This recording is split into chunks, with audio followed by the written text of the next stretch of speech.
Well, we've had really Abba, we've got The Devil Wears Prada, and we've had all sorts of musical, jukebox musicals, as they're called, of pop stars. In fact, later this year, we've got the musical from the 90s pop band Steps. Oh yes, they're all at it one way or another. And in a funny sort of way, I don't know if you agree here, chums, but you see, I think musical theatre is reflective of that. That is the music that people liked over the last 10, 20, 30 years. So it's natural that this would now become a musical. Well, definitely maybe. One of the most successful musicals on stage right now is none other than Abba Voyage. And it's a recreation of a concert using all the wonderful tricks and AI and things like that, of a concert really that could never ever be. You know, the girls look as they did in the 70s, as do the boys. It's a terrific night out and a very, very popular show. So much so, in fact, that Catherine, the Princess of Wales, I can tell you, has been to see it 3 times. Huge Abba fan. Nothing wrong in that though. But they're big businesses, right? This is how we now want to go to the theatre. We have to be sure that we like the music, we like the setup, and more importantly, we like the idea of what we're going to see. That's really paramount. Now, one of the biggest comebacks, literally in Great Britain, is none other than this band, Oasis. Recently got back together after many years apart and huge falling out. Now, if you're not a fan, I totally understand that. You know, they were a band of that particular generation. Incredibly popular, huge hits with, of course, Supersonic, Definitely Maybe, Don't Look Back in Anger.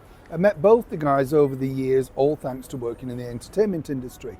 And you would never have thought that they would be interested in the idea of becoming, well, inside musical theatre. But this apparently has changed this whole, you know, the idea of it.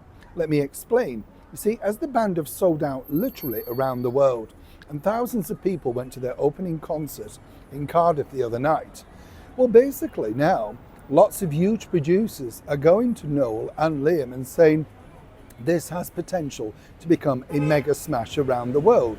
Your story strung together with your songs, like most jukebox musicals are.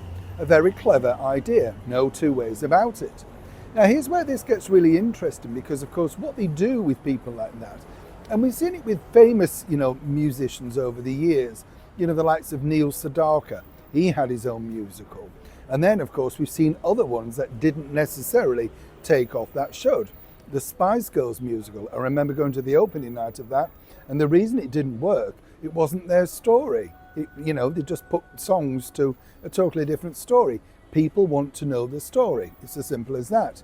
As I say, Oasis look set to make absolutely millions from their now massive world tour. And both of the boys basically have grown up, realised what they did, falling out as, you know, brothers do at the early start of their career, egos, all that sort of stuff.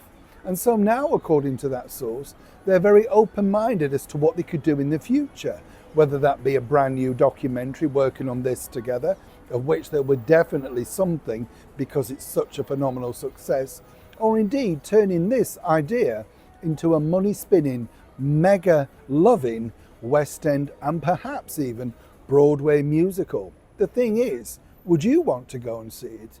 Or is it simply a definitely maybe? Either way, as ever, I'd love to know what you think to this particular story in the comments below. Neil Sean in the very heart of London.